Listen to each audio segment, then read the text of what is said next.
Freddie Wine seat. Snap.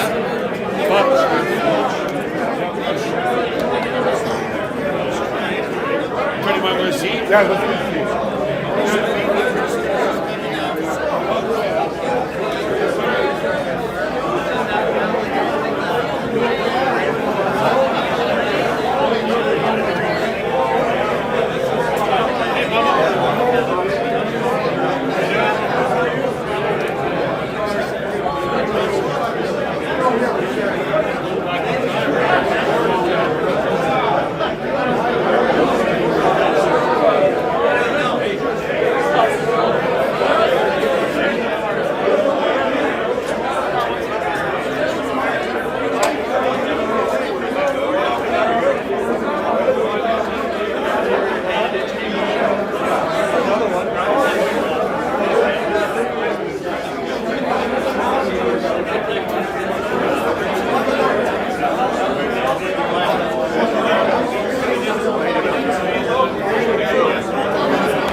I've been in airports, and I just, Mayor, she knows.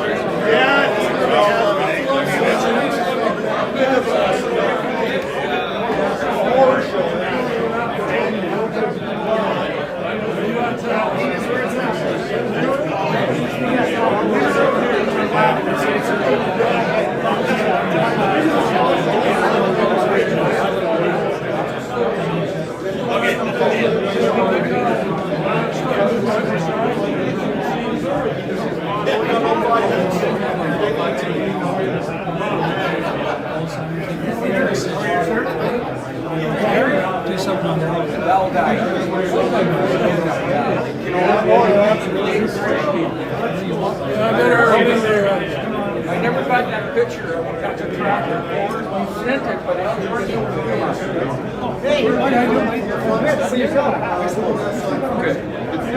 One shame on Dave Anderson, one weekend. Dave Anderson wants to see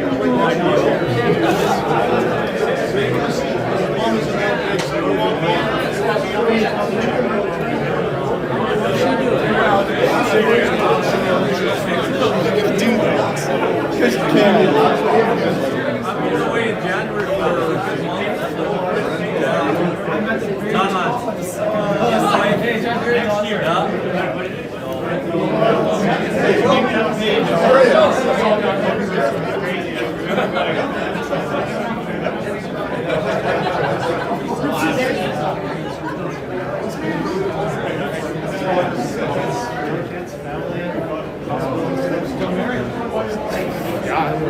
Well, You're selling your house, eh? we're selling it. We sold it. Were you moving? I'll talk to you about this.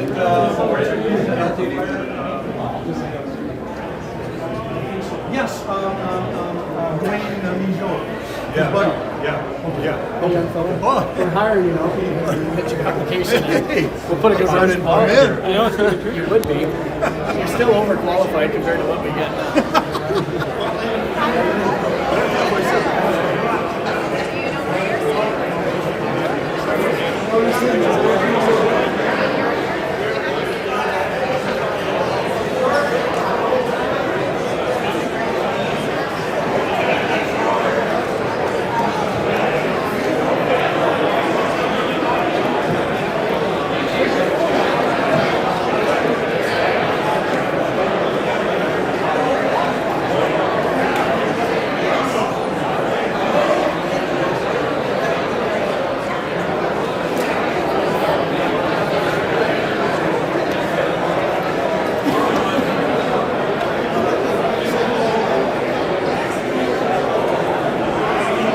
Actually, it'll be afternoon.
on light.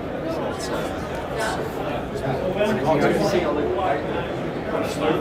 Here. Call up or just go and then turn from there. So if you film I there. feel like we have cars circling. We have overflow starting to go. We're okay. We're okay. We'll start at 1:15 if we have no questions. We'll just get everyone seated.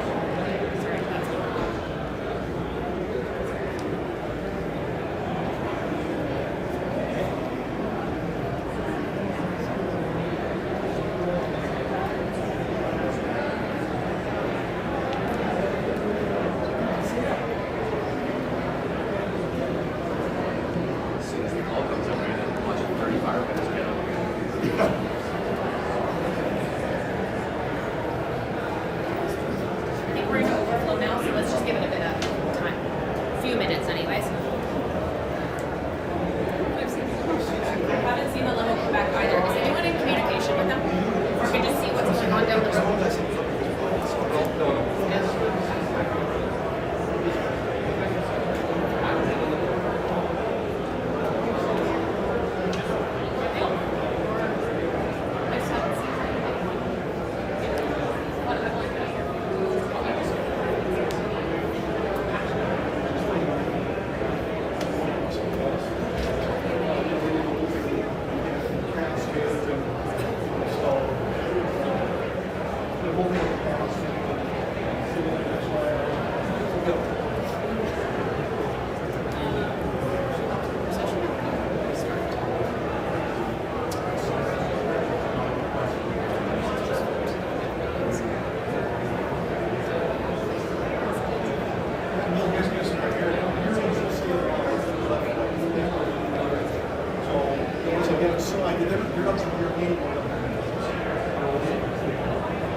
Good afternoon, folks.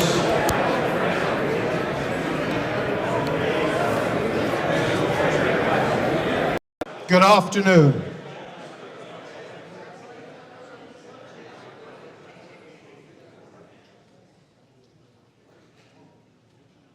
It's lovely to see all your faces. Just a couple of housekeeping remarks. I know we're running a few minutes late, but we're amongst friends, so it's all good. If I could get you to check your cell phones, even if you know it's off, have a look. I've made that one. Put a big smile on my wife's face. Make sure it's in vibration mode or off completely. I think you know where the washrooms are. If you hear a car alarm, rather like on BC ferries, don't assume it's yours. We don't want everyone to leave, but if you know it might be yours, please do turn it off. I think we're just about ready to begin our service. Just a couple more minutes, and then we will start. And if you're looking for the washrooms, out of those main doors, turn right. Ladies, gentlemen, on the left-hand side as you go down that hallway.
in, out, in,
Guarda fuori già mattina.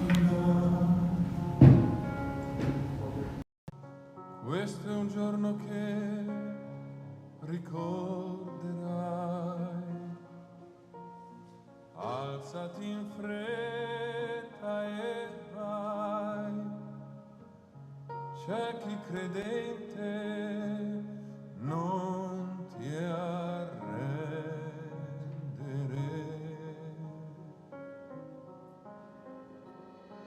Once in every life there comes a time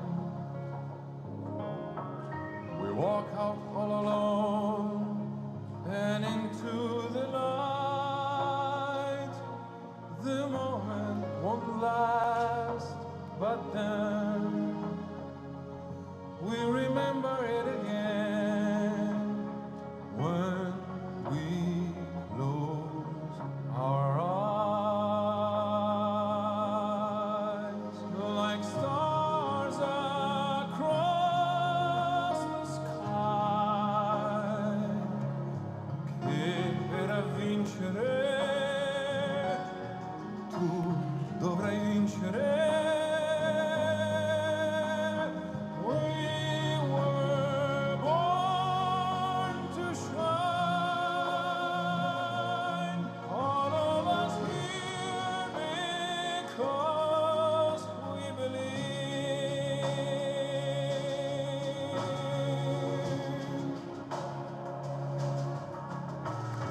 Guarda avanti e non voltarti mai, accarezza con i sogni tuoi,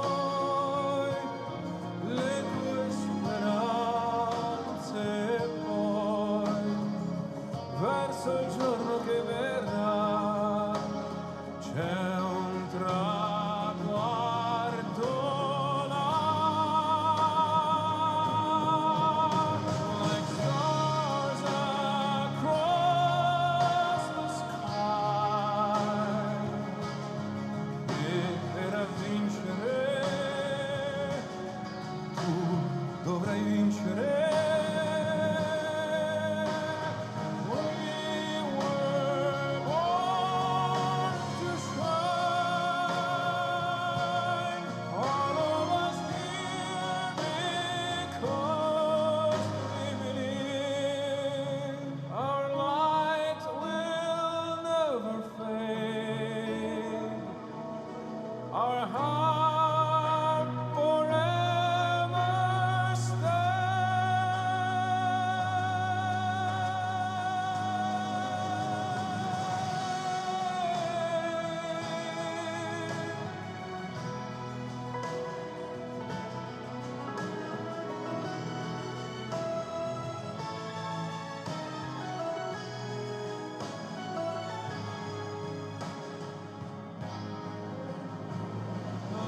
Good afternoon and welcome. We stand here today to celebrate and honor an officer, a gentleman, and our friend, Bill Gariepy. My name is Carrie Haddo, and my husband was one of 13 that started with Bill in September of 1975. Unfortunately, little Jimmy, as Bill would often call him, cannot be here today. But if he could, please believe me, he would be standing tall right here, right now, to honor his brother. Thank you.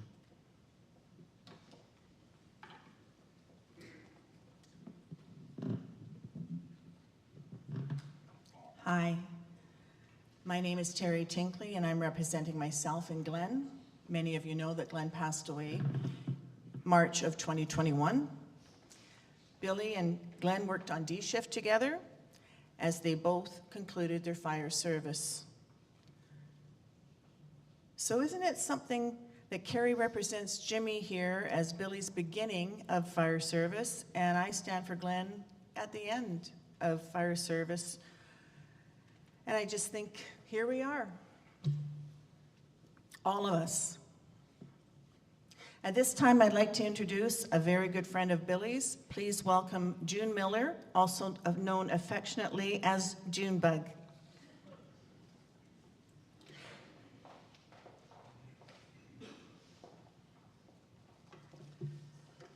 Thank you, Terry. Hello, everyone. I am June Miller, better known as June Bugs by Big Bad Bills. I have had the honor and privilege of knowing our most cherished friend for 41 years, Big Bad Bills, Schnee, Billy, or Battling Bill Gariepy, as many of us know him by.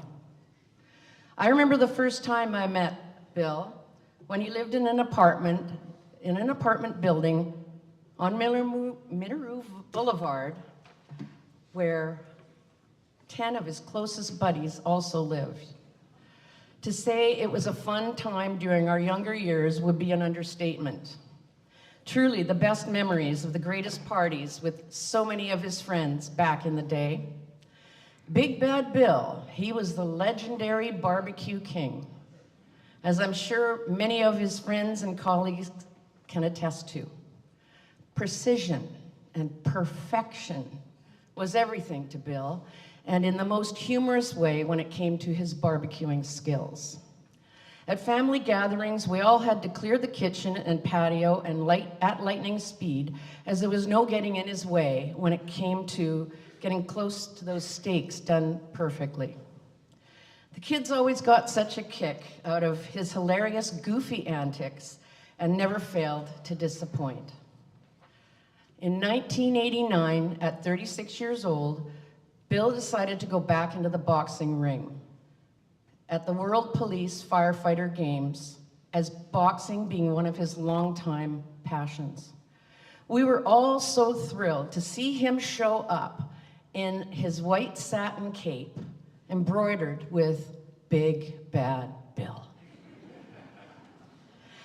After a hard few fights, we were so proud to see Bill win against a very formidable opponent and 10 years his junior. We were all so happy when Bill met the love of his life, beautiful Marilyn, and that they were able to share 23 wonderful years together of marriage, along with their sweet, loving cats, Chino, Lucky, Lily, and Bella, that he adored as his babies. Another fond memory was Bill's constant subject of the weather. We would always hear him say, geez, what is with this weather anyway? Why does it always have to rain? Darn weather, man. Big Bad Bills, you were one of a kind, a true friend with so many endearing qualities, genuine, caring, loyal, strong, and tell it like it is kind of guy. You would do anything for your friends. You gave the best advice. You never judged anyone, and also never failed to entertain us with your classic humor. Your unforgettable smile, your wit, and incredible personality will be truly missed, and you will always be in our thoughts and our hearts. I will see you somewhere over the rainbow, Big Bad Bills. I love you. June Bug.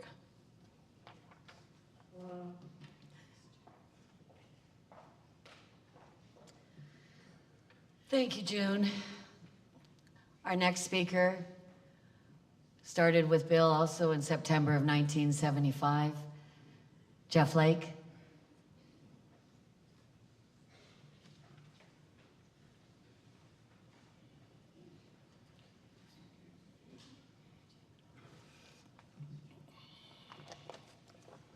Okay, get some glasses on.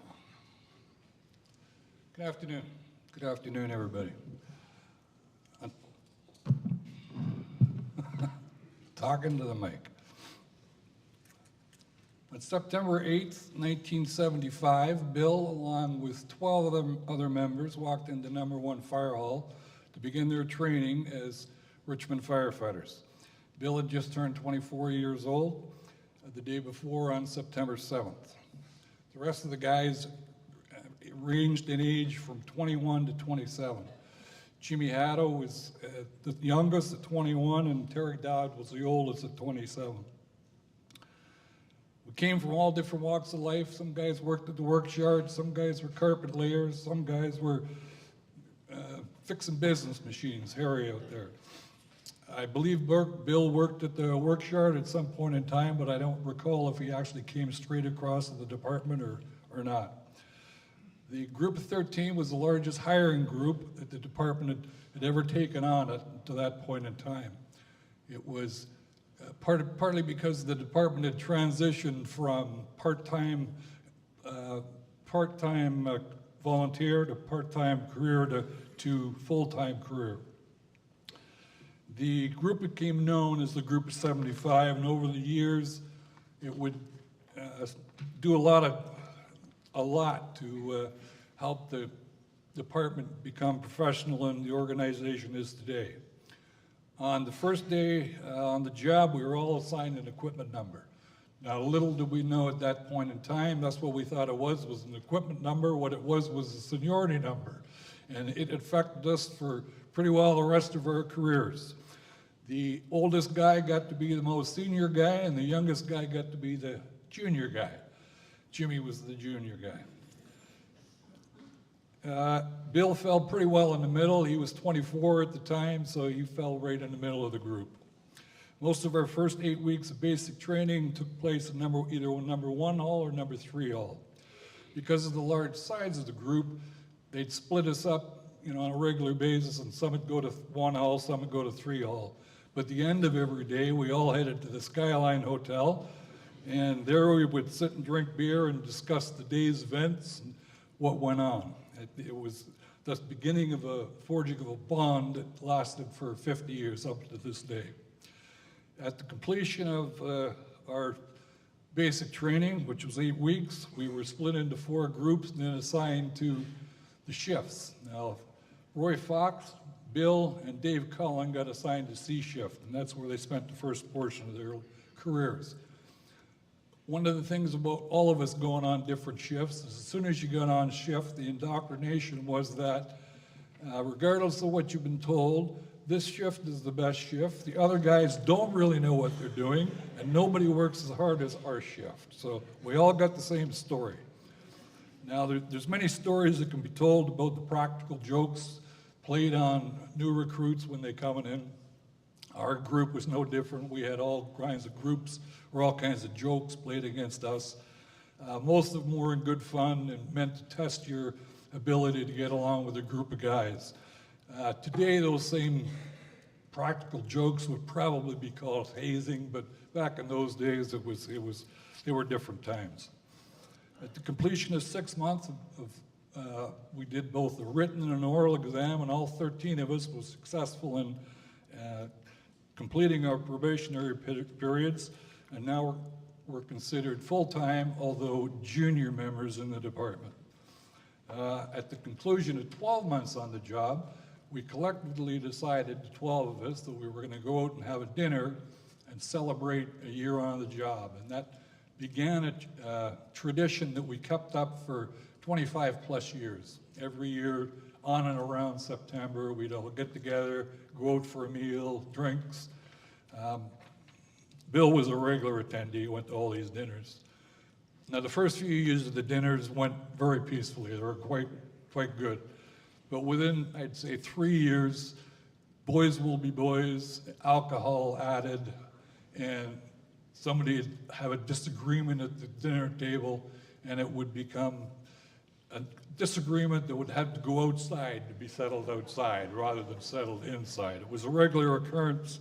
In fact, it became a joke amongst the group as to who was going to be the individual to go out with Lauren in the parking lot the next year. So,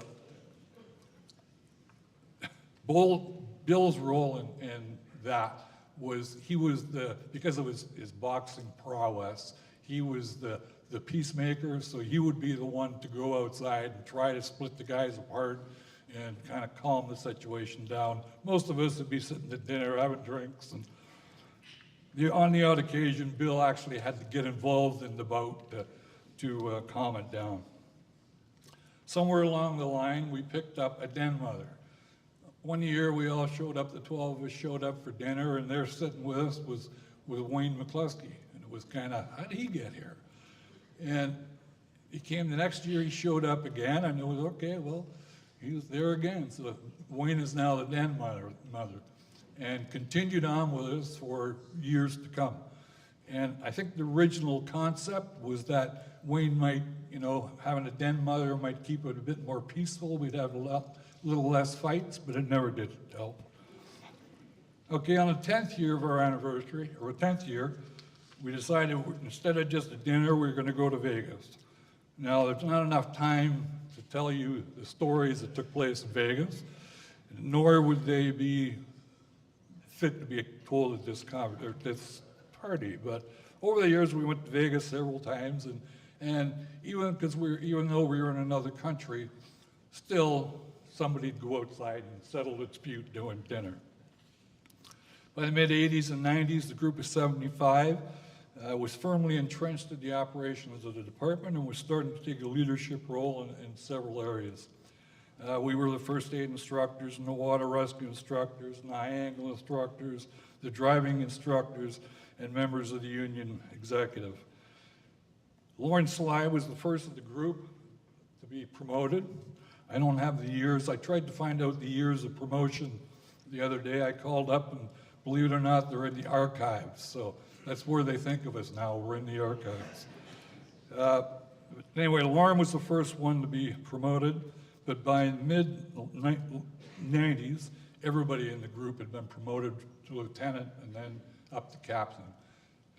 And then there were several members of the department went on to become battalion chiefs and deputy chiefs.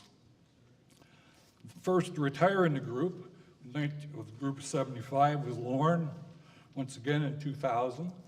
Bill retired in 2009, 34 years of service. That's a lot of spit here.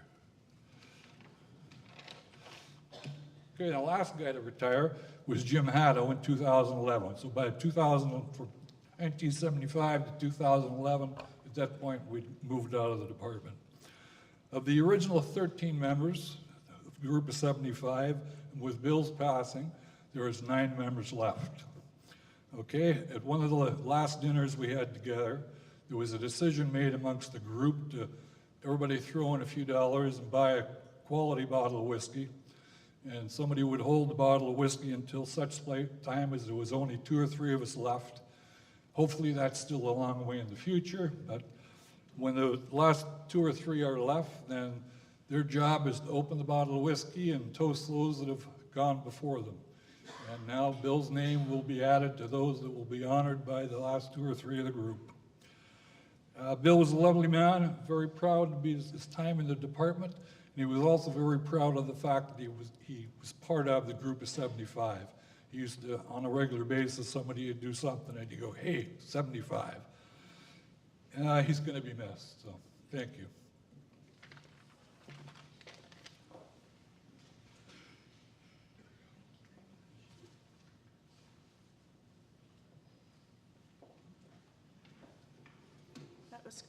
That was great, Jeff. Thank you very much. We will now hear a tribute from Bob Schwab.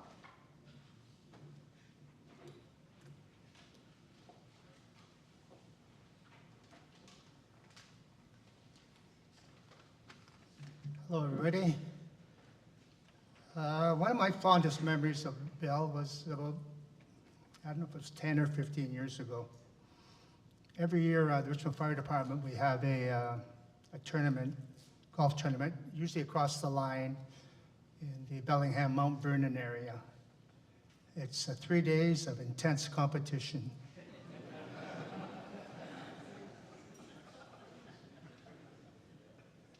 I didn't hear you.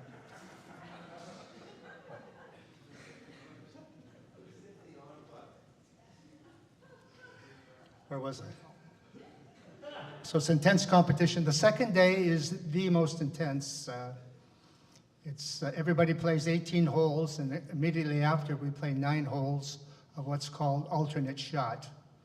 And Bill and I were partners in that portion of the event. And so first I got to tell you a little bit about Bill's golf game. Bill was a good golfer, but where he was the most challenged was in his putting. There were some days, like most of us, Bill would have trouble making a 2-foot putt.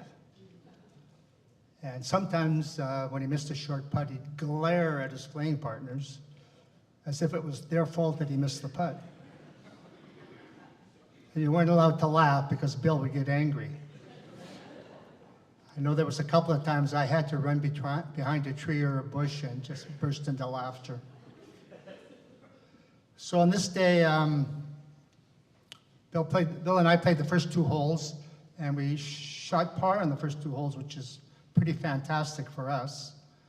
Then we got to the 3rd hole, and this is at Eagle Mountain Golf Course in Mount Vernon. And the 3rd hole is a short par 3 downhill. You have to hit over a gully to this diabolical green. It's fast, it's undulating, it's hilly. So I hit the first shot, and it landed on the right-hand side of the green. And the hole was way over on the left-hand side of the green. So I left Bill about a 60, 70-foot impossible putt. So Bill hit the putt. He had to hit it up a hill. When it got to the top of the hill, it stopped, and it started coming down the hill. And hopefully gravity was going to take it to the hole. Well, it got about 20 feet from the hole, and it stopped. Or it looked like it was going to stop. And I'm thinking, oh my God, he left me with a 20-footer downhill on a lightning fast green. So, but it didn't stop. It kept rolling really, really slowly. Finally, it got 6 feet from the hole, and it was going to stop. And I'm still thinking, 6 feet downhill, that's going to be tough. But no, the ball kept rolling slowly and slowly and slowly. Finally, it stopped right on the edge of the cup. And then it fell in. We made a birdie. So Bill and I are celebrating, we're high-fiving, and I looked over at our competitors. It was Brad Cooper and Gordy White. And Gordy White had his hands on his hips, and he's glaring at us with beady eyes. And I know exactly what he's thinking. He's thinking, what the hell is going on here? And I just looked at him and went. So anyways, Bill hit a lot of good shots that day. He made about half a dozen unbelievable putts. And after 9 holes, we added up our score, and I think we shot 38, which was 2 over par, which is a fantastic score for Bill and I. It ended up that we had the low score that day and ended up winning that portion of the golf tournament. So it was such a fun day, and the reason why it was such a fun day, because I was watching Bill hit so many good shots and make so many incredible putts, gave me the greatest joy I've ever had on the golf course. So Bill, thanks for the memories. I know you're up there right now hitting some great shots and making some unbelievable putts on those diabolical greens.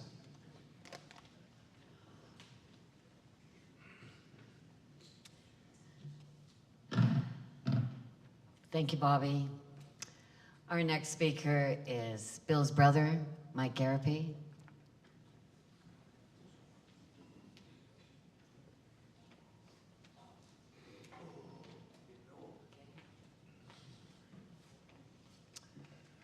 Just have to get the kink out of my back here and I'll be all right. Put on some glasses. Okay, all righty. First of all, I'd like to say thank you all for coming. I'm very proud of Bill to have so many friends and honoring my brother. He was born in Calgary, the youngest of 3 boys. Our father was in the RCAF, and we spent 4 years in Germany, the next posting in Rivers, Manitoba, which was not a hell of a lot of fun.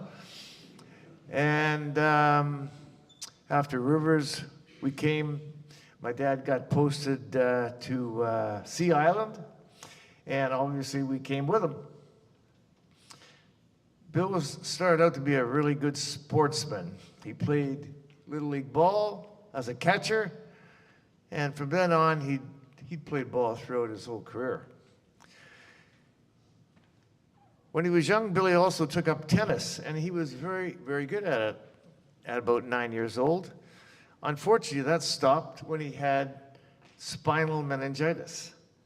And if he hadn't got to the hospital that late night, he probably wouldn't have made it in the morning.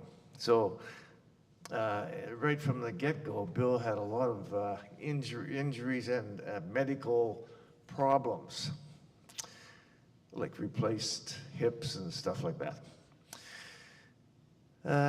He regained his love of tennis later in life and entered the police and fireman games held in Calgary, partnering with his old school chum, Bobby Taylor. After graduating from Richmond High, he tried several jobs up north, but finally returned to Richmond and took up boxing and acting. He was in the theater Under the Stars in the production of Oliver and was considered a very good actor. He also was very good at boxing, and he had to make a choice between the two. He chose boxing and rose to the Golden Gloves level. Afterwards, he joined the Richmond Fire Department and served 34 years, retired as a captain, as you know. The fire department's brotherhood was like a family to Bill, and was every day I think he enjoyed going to work. It was not a job to him. As brothers, we were scattered around the country. My brother Bob, who's passed away 20-some years ago, and we were both in the RCAF, and that didn't stop us from sharing holidays and quality time together. And when we got together, sometimes it wasn't quality time. They both picked on me. I don't know why. I will miss our contact, especially our daily phone calls, which I'll really miss them myself. Bill was an excellent husband, son, brother, brother-in-law, uncle, and friend. His passing leaves a huge hole in our lives. Battling Bill, as you like to be called, finally succumbed to Parkinson's. Thank you.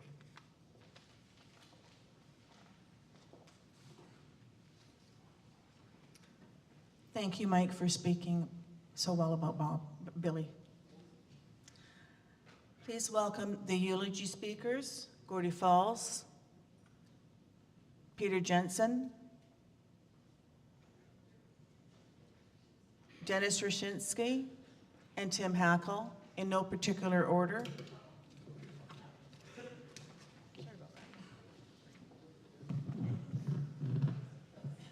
Bill and I grew up in the same neighborhood. And we became pretty good friends. And just before Bill passed, I asked him if he could remember how old he was when he moved to the neighborhood.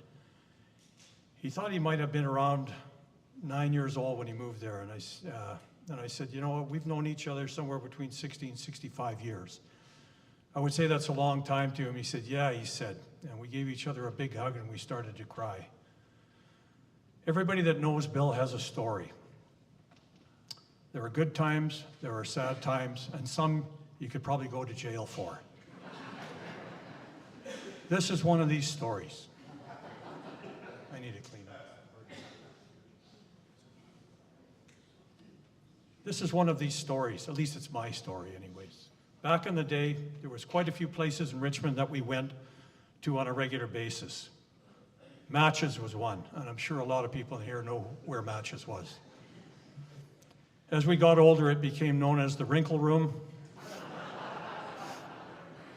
We would later go to Juliana's to finish off the night, also known as the Last Chance for Romance.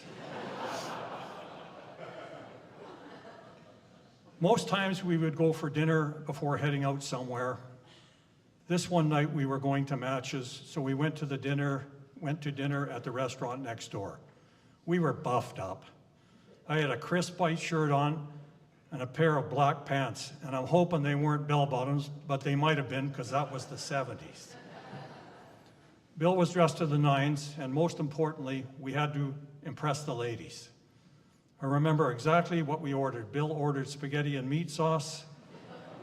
I ordered a steak.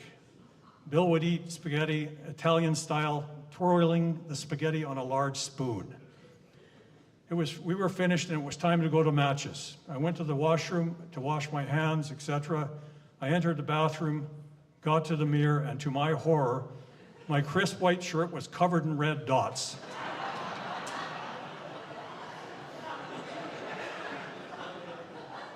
So much for the ladies.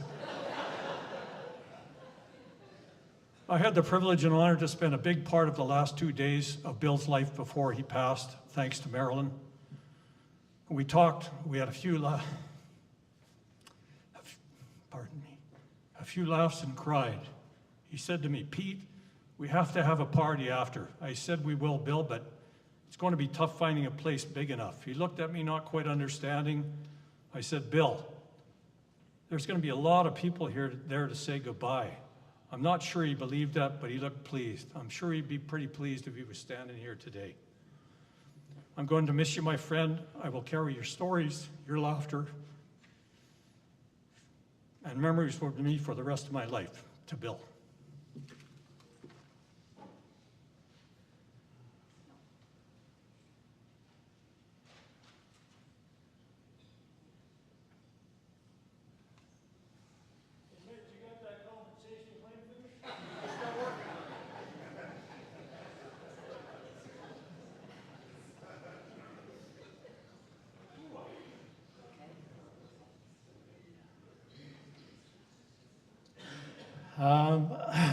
To quote Wayne Kanishi, this is the shits. Well, I'll tell you, you guys made it a lot easier, me coming up after listening to the stories. And I know more about Bill than you, because Bill had plenty of names, but did you know his stage name?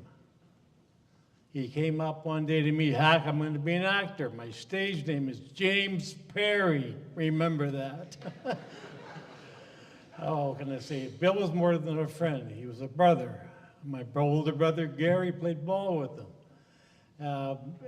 I could tell you stories that would go on forever. But I'm not going to tell you about all Bill's faults. But one thing Bill was not good at was driving a car. But I'll get back to that. The other thing is, he happened to live with my younger brother, Randy, who's now, he's passed 11 years ago. And they were the best of buddies. And they had an apartment they lived in together with Len Bailey, Bill Gariepy, and Randy Hackle. So one morning I get a phone call from Randy going, Tim, I'm in trouble. Why? What'd you do? You got to come over and see. You got to come over and help us out. So I went to Bill and Randy's apartment. And in the front room, there's a cigarette machine. Well, somehow they were in the Steeson Hotel and thought they would steal a cigarette machine. And it's there in the room, and I'm going, you guys don't even smoke. I guess we do drink though. So I called the Season Hotel, talked to the guy there. You missing a cigarette machine? By the way, we are. If I bring it back, no charges, no problem. Took them back and they got drunk, bringing the cigarette machine back. Another story about Billy. I sold my brother Randy my little Mini I paid $100 for, sold it for 75, but it had no brakes. So we're in our favorite hole. It's called the Bayshore Billiards, Don and Wally. And there's Billy jumping in Randy's Mini, driving around the parking lot, laughing his face off. Comes up to the front door and drives right through the door, right into the pool table. That's only one of his driving jobs. This morning I was a little emotional, but today, 4 o'clock in the morning, I'm sitting there and I phoned my good friend Greg Frame, who is in Finland now, and he tells me the story of the boxing with Bill. Now, Jeff thought Bill needed a sparring partner, and Greg Frame was roughly the same size, so he throws him in the ring with Billy. And all Greg said, Billy, I'm a pretty boy. I'm like, Ellie, I'm pretty. Just don't hit me in the face. First punch in the face on the floor. I thought the face, I'm pretty. But you could go on forever about Bill Gariepy. He was, again, more than a friend. He was like a brother. And whenever you walked into a room and Billy was there, you smiled, you felt better. You filled the room with love. I could go on, but I can't, because I love the man, I miss him. And that's it. That's all I got to say.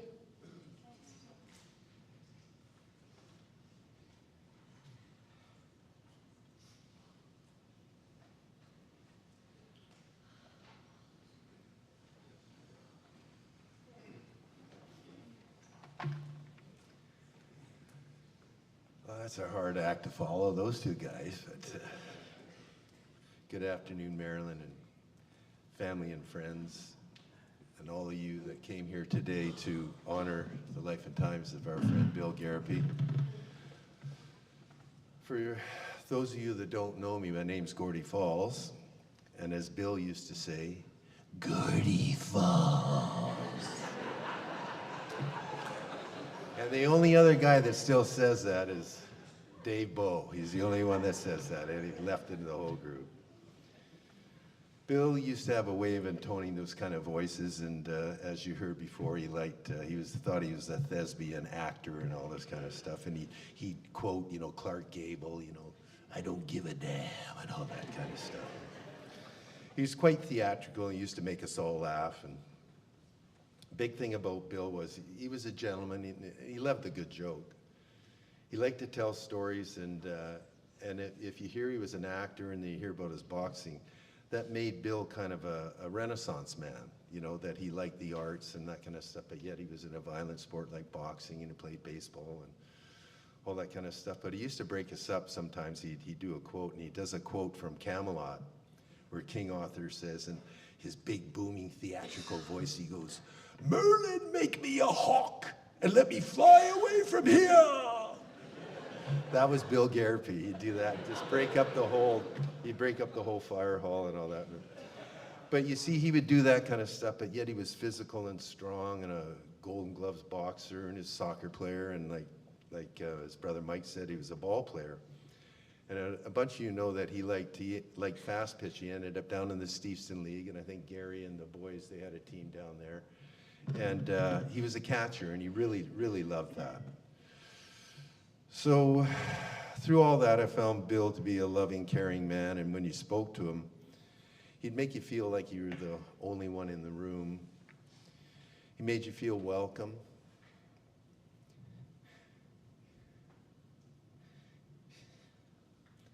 He made you feel he was interested in your life, and he loved to joke. And he was a pleasure to be around. I first met Bill when I was 12. I was in grade 7 at Sea Island School, and And if you know that, all the schools in North Richmond fed into Cambie for 8, 9, and 10, and then you went over to Richmond High for 11 and 12. So Bill was in my sister's grade, so they'd be in grade 10, and we went over to this fair. They had like a spring or a fall fair that was on at Cambie School, and you know they have the old gym and they had the new gym for all you Cambieites. It was in the new gym. And they were gonna put on this tumbling act. I told you Bill was quite an athlete, so we're there, and the lights come on, and they got all these mats crisscrossed back like this, and they got a tumbling vault in the middle with the springboards and everything. And here's all these boys in grade 10. So I think when you're in grade 10, you're about 15, 16, something like that. They're all lined up. They all got their those white tight pants you see the gymnasts wear at the Olympics and everything, with the suspenders and a white t-shirt, and they're like this, and I'm looking at these guys, they're all well built. Look at these guys, they're like this. And I thought, Jesus, when I get to Cambie School, I get it. Well, it never quite happened for Gordy Falls like that, you know what I mean? So anyway, they start doing their tumbling act, and they're unbelievable. They're flipping, doing backflips and everything. And for a few of you here from the Cambie area, I can remember there was Bill, Gordy Henderson, and I might not get all the names right, some of you people that went to Cambie, and there was Simmons, I can't remember his first name, I think Huey Leffler, and Mike Murky. And Mike could do the iron cross on the rings. These boys are 15. Push up, do a handstand, dislocate, do an L, and then dismount and stick it. These kids were 15, tumbling all over. They were just amazing. Bill was a good athlete, and it was just fantastic to watch. So a little bit later, you know, when you're going through high school and you cross paths at parties and all that kind of stuff, I met up with Bill again, you know. And he was kind of my idol after watching that performance going into, you know, junior high school. So then we meet in the fire department, and, you know, we're doing that, and we played soccer together and all that kind of stuff. And I've had to edit a bunch of this. The girl said I was going on too long, so around that time, Bill and Marilyn and the Cats sold their place in Cloverdale in Surrey. And they thought they'd, you know, love to move out to Steveston, and they were having a place built. And so they had the place built, and around that time, Bill started to get sick with a few things. And, oh, you know, he's going to come back, and he's training and getting better at this and that. But I remember one time talking to Bill, and it seems he said, Gordy, you know, it's just one thing after another, you know, the diagnosis of Parkinson's disease, and then he had the stent in his heart, and he had a hip. And I think he got both done. Did he, Marilyn, both? Triple bypass, and he got that done. But through all that, he loved to organize. I had to delete this, you know, the golf trips he also organized a Christmas dinner.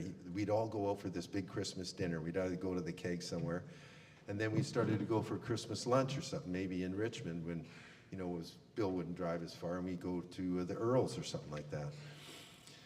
But he just loved to be around people and joking and organizing those kind of things. And as you know, Bill was fun to be around, and he was a tough man. So when anything is, excuse me, it's hard to continue on here, that, you know, Bill was a young boy, and like his brother said, that when he was diagnosed with scoliosis, a bunch of us thought it was polio, but it was his spine. But he was a good athlete, a good friend, a good husband. There was a lot of curveballs thrown at him, but he always had a smile on his face and a good joke. So I'd like you to look around at all the people that are here, showed up here today, to memorialize Bill's life. They do it out of love in their hearts. They do it out of the love of the man. They do it because he touched them. Bill Gariepy touched a lot of people. And if you can take one thing away from Bill's life, no matter what gets thrown at you when you're down, was the boxer Bill Gariepy said, you get knocked down, you get back up, and you get back in the fight. That was my friend Bill Gariepy. I'm gonna miss you, Bill, but you'll never be forgotten. And if I can just say one more thing. Merlin, make Bill a hawk and let him fly away from here. And just one more thing. When you're walking on the dike or you're out in the fields and you see a hawk circling on the airwaves, just gliding up there, I'm going to think of Bill, and I'm just going to put a smile on my face. And I think that I mentioned that now when you see when it's going to put a smile on your face too. Thank you very much.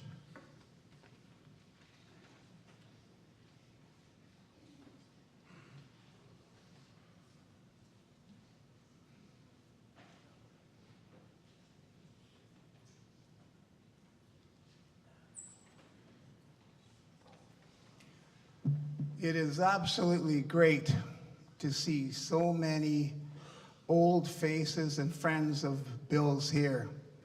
A lot of you folks here I haven't seen in years and years, and it's just amazing to me. It's a great day for Bill, but it's a great day for all of us because a lot of us have shared a long time with Bill. Peter brought up 60 odd years. I met Bill when I was 13 years old in the bean field.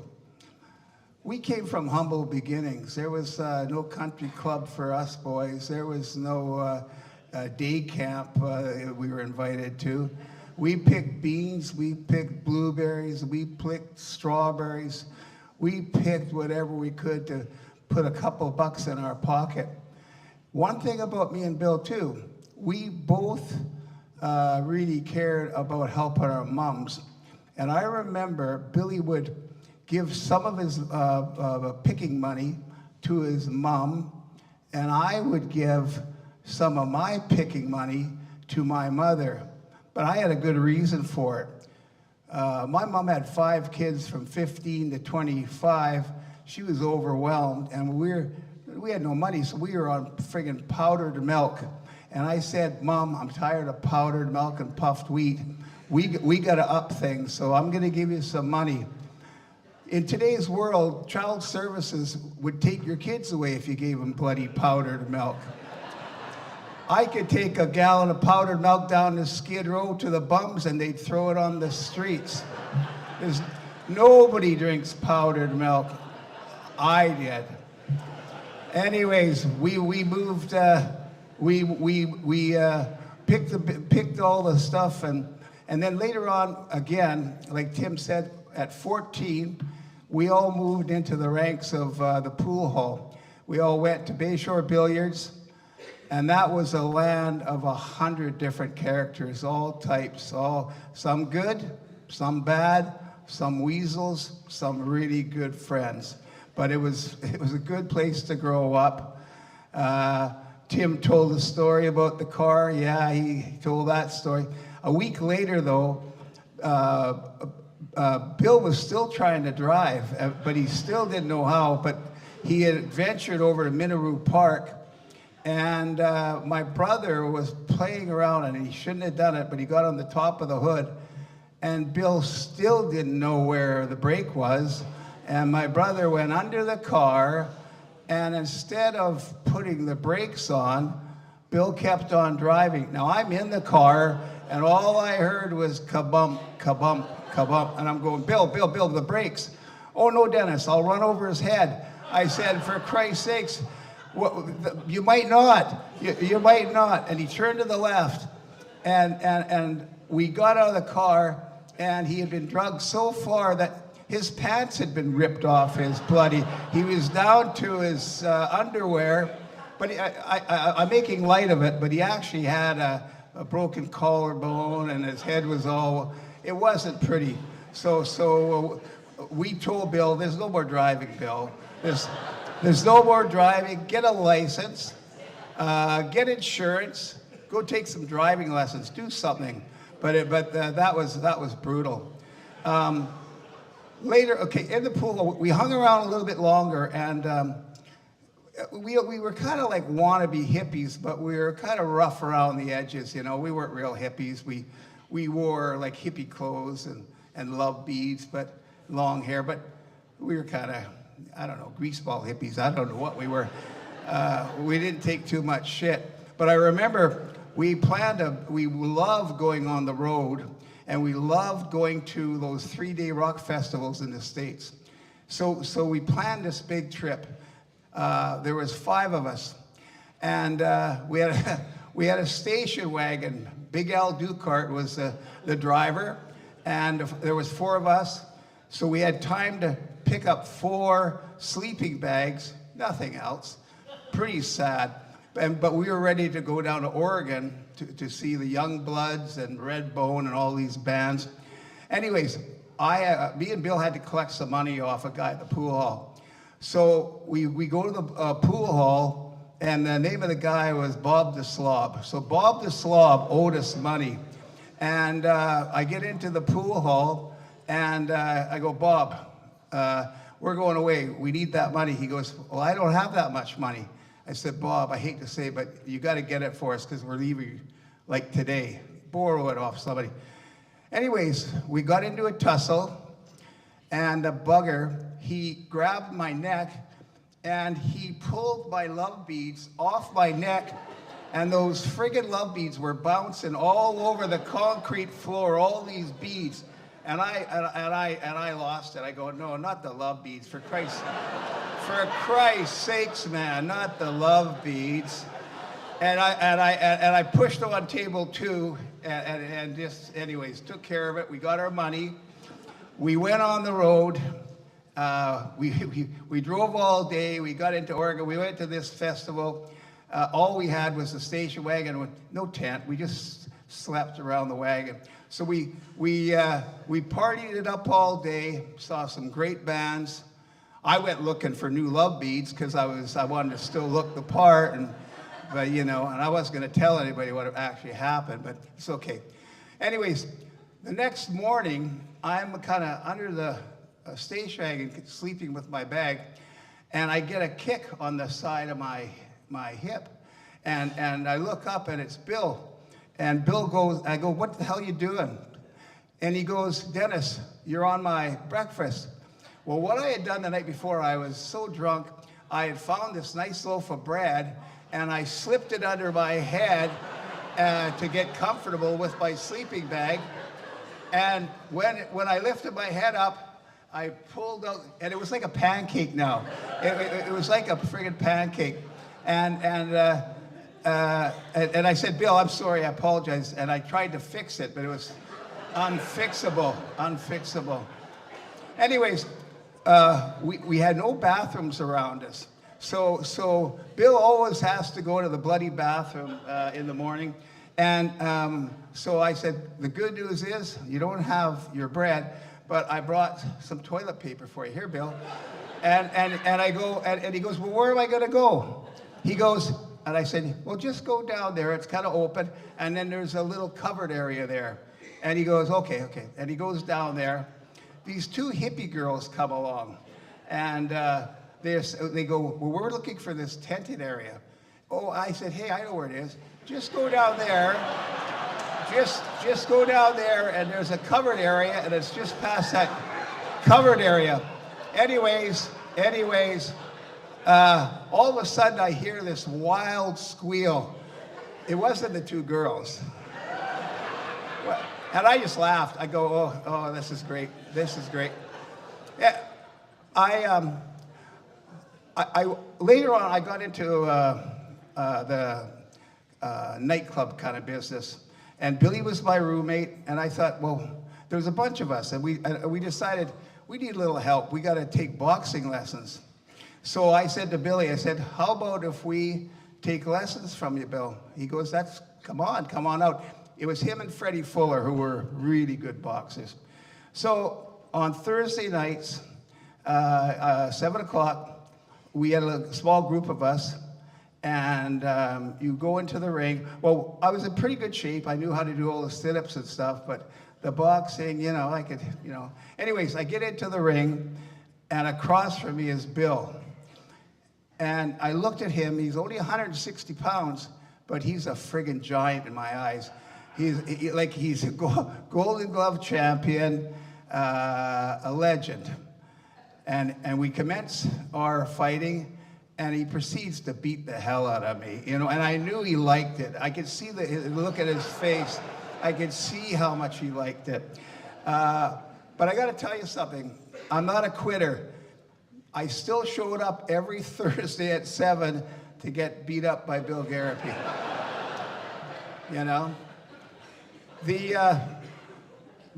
Bill was not only a lifelong friend, he was, I lived with him as a roommate, most fun a man could ever have, just a riot. Some of it was, you know, PG rated, some of it was X rated. We did a lot of wild stuff. We had so much fun. It was so cool.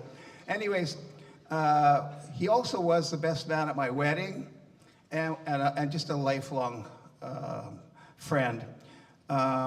When I had the opportunity to be invited for Bill's last night, I didn't know, you know, I knew I could handle it. I knew I could handle it. And we had a few of us were invited, and we had to take turns to go see Bill. And I knew this was tough. I thought it was going to be easy, but when I walked in the room by myself, and I looked at him lying down, and I remember just going over to him and hugging that big back he had. You know, Billy had that big back, and I started to buckle. I thought of all those years and that friendship and what we had done, and I cried. I couldn't take it. I put my head up and I go, Billy, you know, man, we had such a great run. I couldn't imagine of doing it with a better man than you. Like I couldn't imagine a better life for me and you. And he goes, yeah, we had a good run then. I said, and then I said to him, I said, you know what? Between the two of us, I bet you we pissed away $1 million on parties and good times and concerts and everything else. And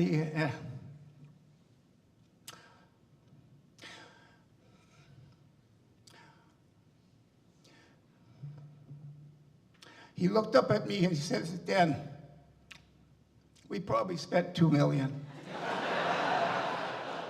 I said, you're probably right, Bill. And I left the room. So.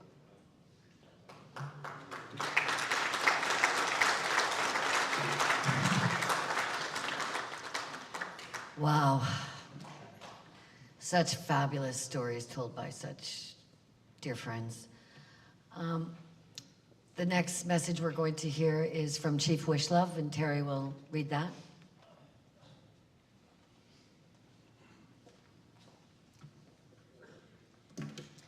This is from Chief Jim Wishlove. I was and am very sad to hear of Bill's passing. My thoughts and condolences today are with Bill's wife, Mare, and all who knew him and loved him. I had the privilege to train, work, travel, and fight fires alongside Bill for many years. More notably, our trip to New York just weeks after the 9/11 attacks, and how much we were affected by that experience.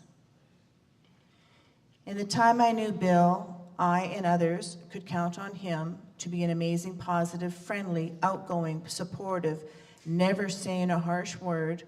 Bill also worked so hard as a firefighter, often being the first to tackle any difficult job, and then helping others learn how to do it. Once Bill was promoted to an officer, he really found his calling, being responsible for others and directing their actions both safely and efficiently. The world today is a lesser place without Bill. And on behalf of me and my family, I would like to thank Bill's family for sharing him with us for all these many years. And we'll join them in missing the positive energy Bill's name is a legacy and will remain strong in the department for all time. Thank you. Jim Wishlove, Fire Chief, Richmond Fire Rescue.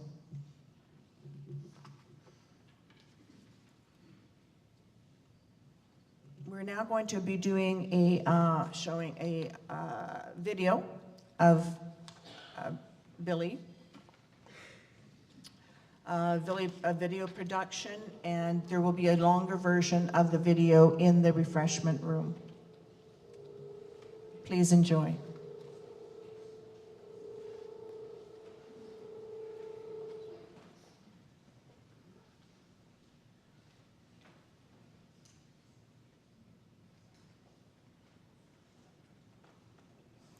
Dear Uncle Bill, you were the definition of cool, charming, confident, and charismatic. When we were kids, it felt like every time you came to visit, it was an event, a stylish outfit, that signature grin, and yes, a beautiful woman on your arm.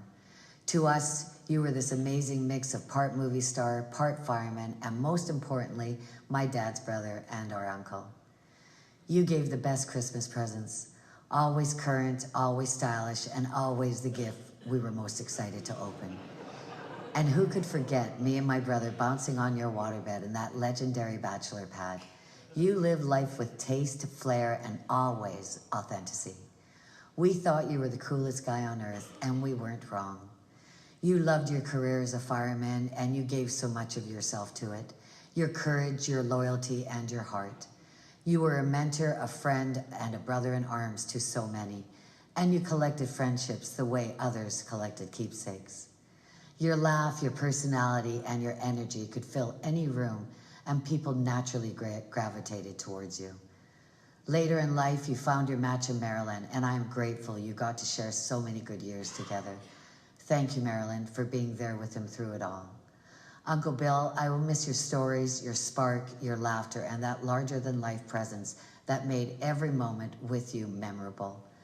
I'm grateful I got to say goodbye, and even more grateful I got to look up to you my entire life. Until we meet again, I love you, Uncle Billy. You are truly one of a kind. Love, Kelly Gariepy.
keep fighting voices in my mind that say I'm not enough.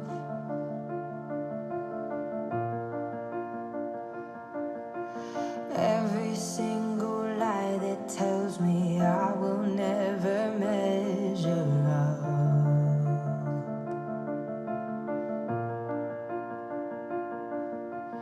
Am I more than just the sum of every high and every low?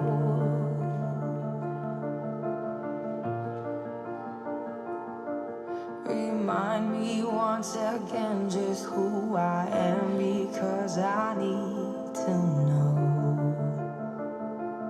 Ooh, you say I'm loved when I can't feel a thing.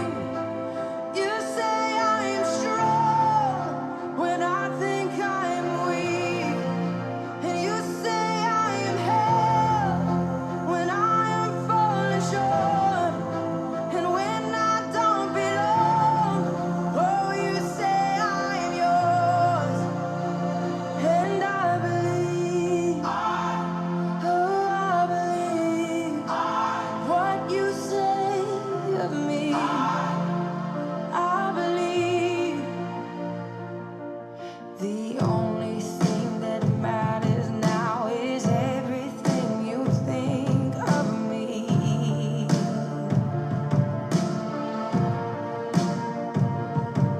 In you I find my worth, in you I find my identity. Ooh, you say I'm loved when I can't feel a thing. You say I am strong when I think I'm weak. And you say I am held when I am falling short. When I don't belong, oh, you say I am yours. And I believe, oh, I believe what you say of me. Oh, I believe.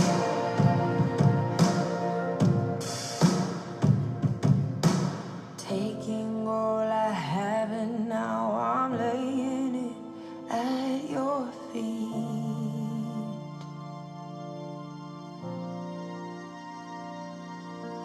You'll have every failure, God. You'll have every victory. Ooh, you say I'm loved when I can't feel a thing. You say I am strong when I think I am weak. You say I am held when I am falling short. When I don't belong, oh, you say I'm yours. And I believe, oh, I believe what you say of me. I believe, oh, I believe, yes, I believe what you say of me. I believe.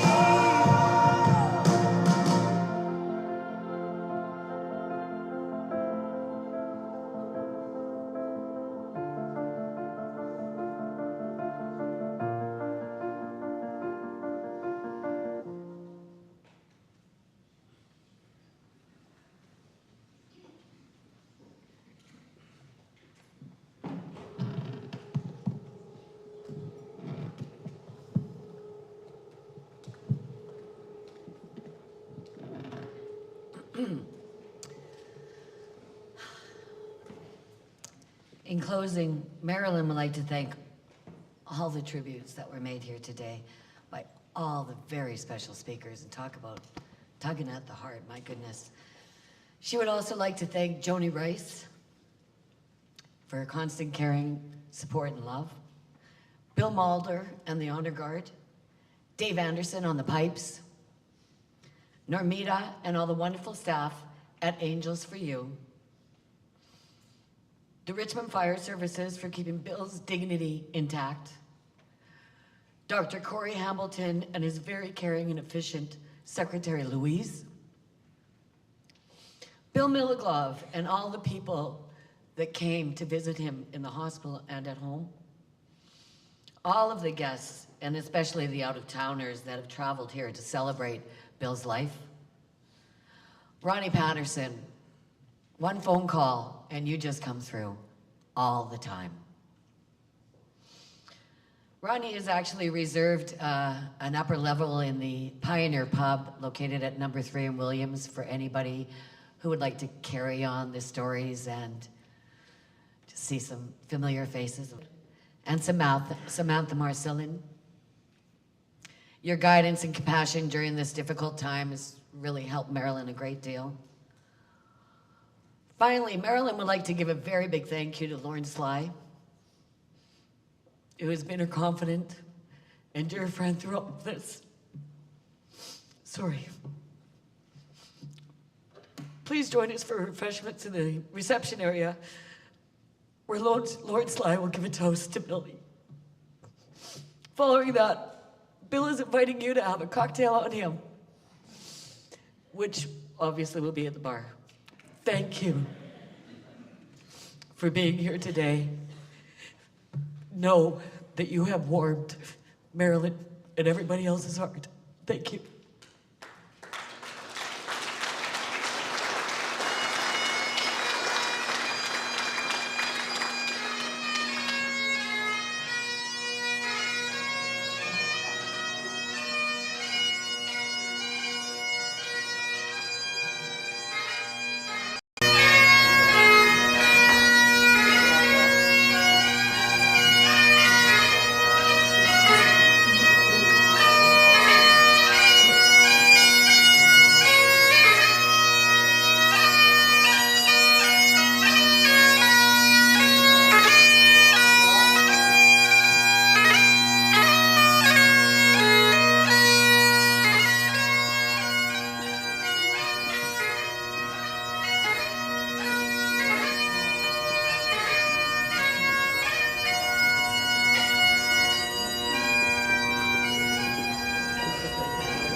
Such character that it makes you want to be in those parties.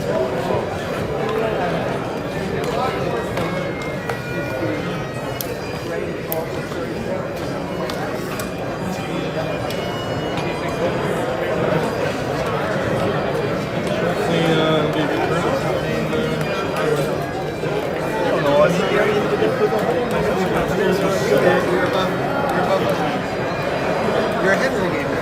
Oh, I am. I'm still playing with their money. It's good. All right, Phil. Good. I'm trying to play.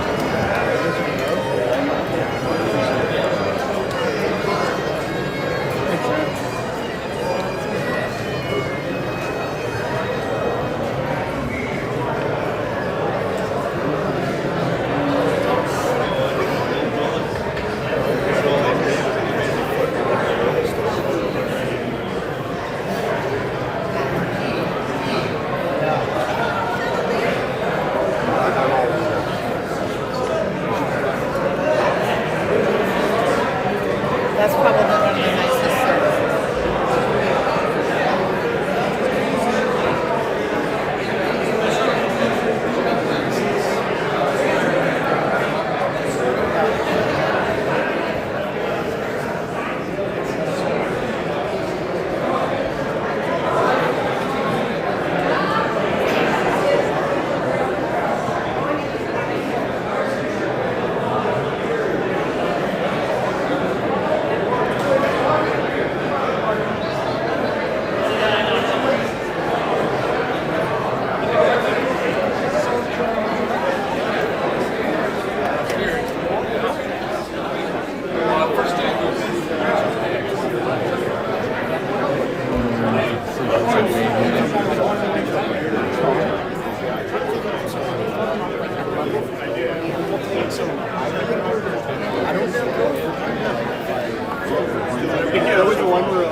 guy, so my kid's office is gone, so.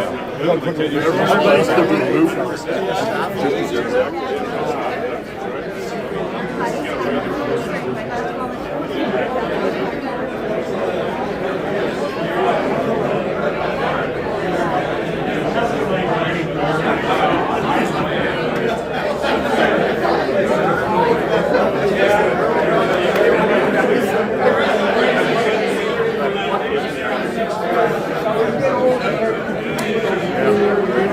Which one is it?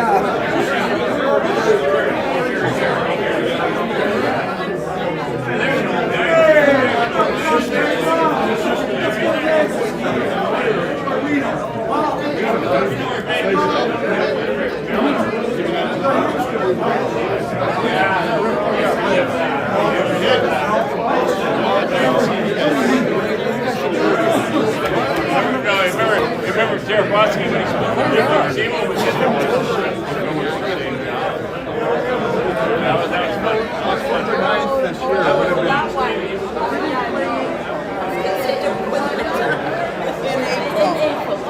April the 11th, to May the 20th.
I gotta go see. I